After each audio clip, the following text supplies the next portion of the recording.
Kaixo, egunon, apirilak 26, asteartea. Txernobilgo hondamendia gogoratzeko nazioarteko eguna.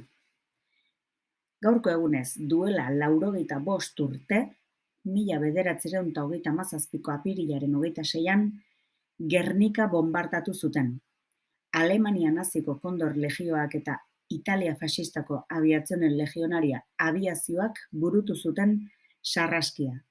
Merkatu egunez eginiko zibilen aurkako eraso honek 2000 pertsona inguru hil zituen.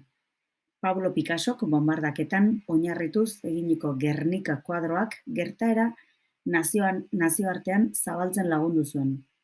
Euskal Herriko herri eta hiri gehiago ere bonbardatu zituzten frankistek. Bistan denez.